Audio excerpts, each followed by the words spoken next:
Hello everyone, welcome to Socio Decoded by Anjali. Do subscribe to this channel. आज हम एक important topic को discuss करेंगे, development and social change in India. एक question से शुरू करते हैं। अगर आप अपने पेरेंट्स या ग्रैंड पेरेंट्स की लाइफ को अपनी लाइफ से कंपेयर करें तो क्या डिफरेंस नज़र आता है? पहले स्मार्टफोन नहीं थे, ऑनलाइन क्लासेस नहीं थे, है ना, जॉब्स के ऑप्शन कम थे, गर्ल्स की एजुकेशन को इतना इम्पोर्टेंस नहीं दिया जाता था, इन्फॉर्मेशन के लिए ना इंटरनेट नहीं था। तो फिर इतना चेंज कैसे आया? इसी को सोशियोलॉजी में हम डेवलपमेंट और सोशल चेंज कहते हैं।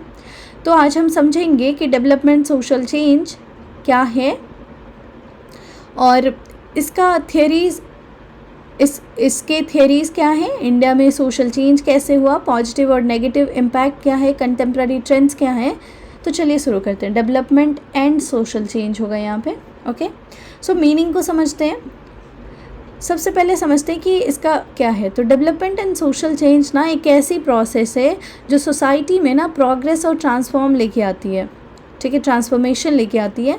ये सिर्फ ना इकोनॉमिक ग्रोथ नहीं होता, इसमें चेंज आते हैं जैसे इकोनॉमी में, पॉलिटिक्स में, एजुकेशन में, कल्चर में, टेक्नोलॉजी में, सोशल रिलेशंस में आता है ना। जैसे एग्जांपल ले लो, जब किसी विलेज में स्कूल, रोड, इंटरनेट और हॉस्पिटल आता है तो सिर्फ इंफ्रास्ट्रक्चर नहीं बदलते, लोगों की सोच, एस्पिरेशंस और लाइफस्टाइल भी बदलती है, और यही डेवलपमेंट सोशल चेंज है।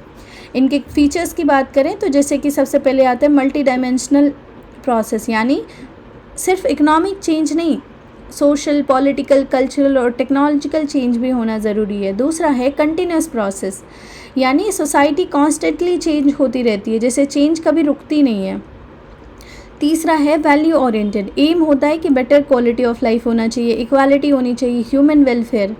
फोर्थ है प्लान्ड एंड अनप्लान्ड, कुछ चेंजेस ना गवर्नमेंट प्लानिंग से आते हैं और कुछ नेचुरली डेवलप होते हैं। एग्जांपल जैसे smart city mission, planned change है। Social media revolution large unplanned change है ना। थियरीज़ की अगर हम बात कर लें, theories of social change and development, तो इसमें सबसे पहले आता है हर्बर्ट स्पेंसर की आती है इवोल्यूशनरी थियरीज़। ये कहते हैं कि सोसाइटी ना सिंपल से कॉम्प्लेक्स फॉर्म की तरफ इवॉल्व करती है। जैसे एग्रेरियन सोसाइटी थी, फिर उससे इंडस्ट्रियल सोसाइटी बनी, एंड देन आता है हमारा इंफॉर्मेशन सोसाइटी। टालकट पार्सन की बात करें तो टालकट पार्सन फंक्शनलिस्ट थियरी को समझाते हैं कि पार्सन के अकॉर्डिंग ना सोसाइटी इंटरकनेक्टेड पार्ट्स की तरह है।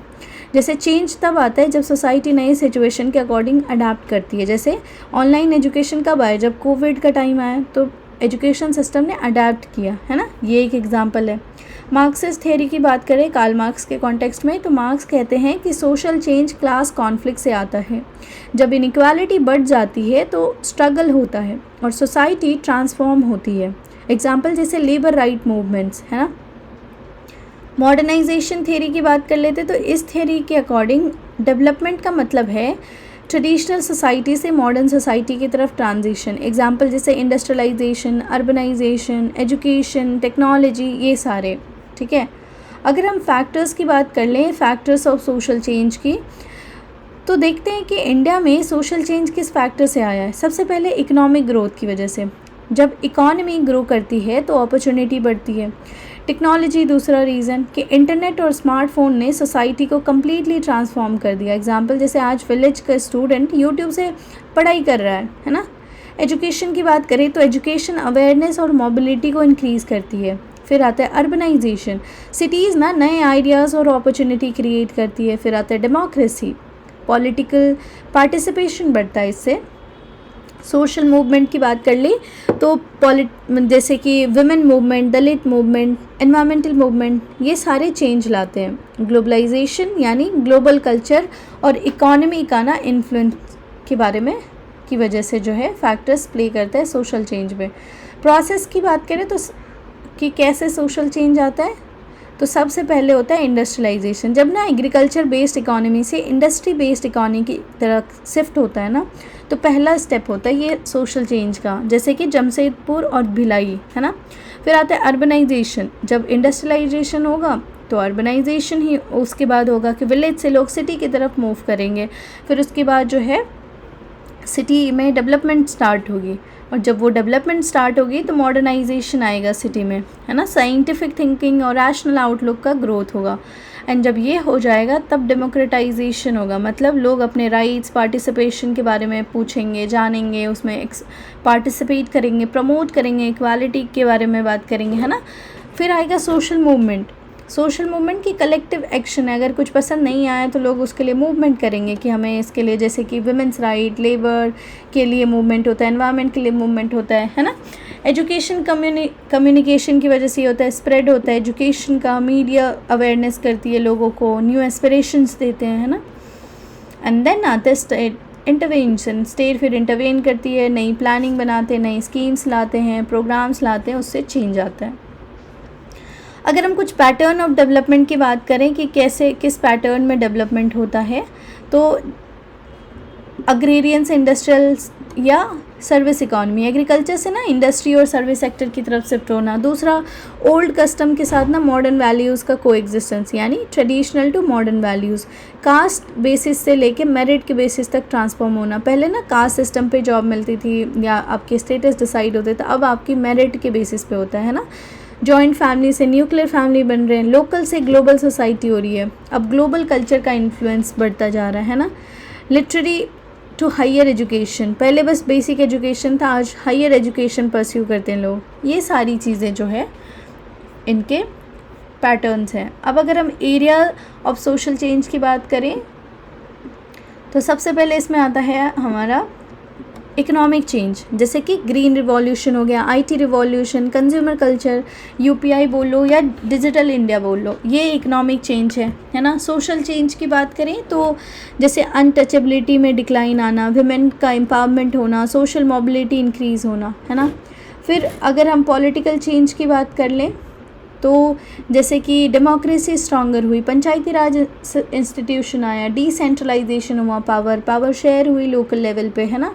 कल्चरल चेंज की बात करें तो सेक्युलर वैल्यूज़ इंक्रीज़ हुए, ग्लोबल मीडिया का इन्फ्लुएंस बढ़ा, लाइफस्टाइल हमारे चेंज हुए। टेक्नोलॉजी में जैसे कि स्मार्टफोन आया, इंटरनेट आया, अब तो एआई टूल्स भी आ गए।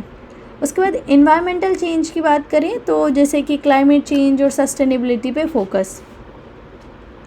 ओके, अगर impact of development and social change की बात करें तो उसमें पॉजिटिव इम्पैक्ट क्या क्या है कि बेटर स्टैंडर्ड ऑफ लिविंग हुआ, मतलब हमारा हेल्थ, एजुकेशन, इनकम ये सब इम्प्रूव हुआ, है ना। पॉवर्टी रिडक्शन हुई कि कई एरियाज़ में ना गरीबी कम हुआ। थर्ड है ग्रेटर अपॉर्चुनिटी, मतलब एजुकेशन और एम्प्लॉयमेंट की अपॉर्चुनिटी बढ़ी। वुमेन का एम्पावरमेंट हुआ क्योंकि उनको एजुकेशन और उनके वर्क फोर्स में ना पार्टिसिपेशन उसकी इंक्रीज़ हुई। साइंटिफिक टेम्पर डेवलप हुआ, लोगों में ना रैशनल थिंकिंग डेवलप हुए। इनके नेगेटिव इम्पैक्ट की भी बात कर लेते हैं साथ में कि बहुत ज़्यादा इनइक्वालिटी बढ़ा, लोग के बीच ना अब सब लोग इक्वल बेनिफिट एंजॉय नहीं कर पाते हैं। एनवायरमेंटल प्रॉब्लम भी बढ़ा, पॉल्यूशन और क्लाइमेट चेंज, है ना। फिर उसके बाद बहुत सारे ट्रेडिशनल इंस्टीट्यूशन ख़त्म होते जा रहे हैं, जो हमारे पुरानी ट्रेडिशन थे वो सब ख़त्म होते जा रहे हैं। कल्चर एलिनेशन हो रहा है, लोग ना अपनी रूट से ना डिस्कनेक्टेड फील कर रहे हैं। कंज्यूमरिज्म कल्चर हो रहा है, मटेरियल सक्सेस को ज़्यादा लोग इम्पोर्टेंस दे रहे हैं अब। मतलब किसके पास कितना लेटेस्ट फ़ोन है, इस चीज़ पे ज़्यादा फोकस है ना। चैलेंजेस की बात कर लें अगर कि क्या चैलेंजेस फेस करने पड़ते हैं, ठीक है। तो सबसे पहला आता है पॉवर्टी का, आप भी ये ना मेजर इशू है। अनएम्प्लॉयमेंट का, पर्टिकुलरली यूथ अनएम्प्लॉयमेंट में जेंडर इनइक्वालिटी बहुत ज़्यादा हो रहा है ना। करप्शंस बहुत बढ़ रहे हैं। रीजनल डिस्पैरिटी, जैसे कुछ स्टेट बहुत ग्रो कर रहा है, कुछ अंडर डेवलप्ड है। एनवायरमेंटल क्राइसिस, सस्टेनेबिलिटी बैलेंस नहीं हो रही है, पॉल्यूशन बहुत ज़्यादा बढ़ता जा रहा है, ये सब है। कंटेम्प्रेरी ट्रेंड्स की यही बात करें, sustainable development, environmental friendly growth, है ना। आज इंडिया में ना कुछ नए ट्रेंड्स देखने के मिल रहे हैं कि कुछ लोग ना एनवायरमेंटल ग्रोथ पे बहुत ज़्यादा फोकस करें। इंक्लूसिव ग्रोथ मतलब सब सेक्शन को ना डेवलप करने के बारे में सोच रहे हैं। डिजिटल ट्रांसफॉर्मेशन हो रहा है, ई गवर्नेंस आ रहा है, तो ग्लोबलाइजेशन हो रहा है, मतलब ग्लोकलाइजेशन यानी global idea plus local culture. Example जैसे मैकडोनल्ड इंडिया में ना लोकल फूड ऑप्शंस इंट्रोड्यूस कर रहे हैं, जैसे कि मैक आलू टिक्की, तो ये भी हो रहा है, तो ये भी उसके कंटेम्प्रेरी ही ट्रेंड्स हैं। एग्जाम्पल्स की बात कर लें तो जैसे कि एग्ज़ाम के लिए एग्जाम्पल ये बहुत इंपॉर्टेंट है, जैसे आप बोल सकते हो सेल्फ हेल्प ग्रुप डेवलप हुआ, राइट टू एजुकेशन एक्ट आया, मनरेगा आया, स्वच्छ भारत मिशन आया, विमेन रिजर्वेशन को पंचायत में मिला, डिजिटल इंडिया मिशन, ये सारे जो हैं एग्जाम्पल्स ही तो हैं डेवलपमेंट एंड सोशल चेंज के। So if we conclude today's lecture, आज हमने देखा कि development and social change society को ट्रांसफॉर्म करने वाली एक पावरफुल प्रोसेस है। ये इकोनॉमिक ग्रोथ के साथ साथ ना social equality, education, technology, political participation and human welfare की बात करता है और उसको इन्फ्लुएंस करता है। लेकिन ना डेवलपमेंट का असली ऑब्जेक्टिव सिर्फ जीडीपी बढ़ाना नहीं है। रियल डेवलपमेंट तब होता है जब ग्रोथ के बेनिफिट सोसाइटी के हर सेक्शन तक पहुंचते हैं, और इसीलिए सोशियोलॉजिस्ट कहते हैं कि development should be inclusive, sustainable and people centred. Okay, अगर लेक्चर आपको हेल्पफुल लगा है then do subscribe to this channel. Till then keep learning. Thank you so much.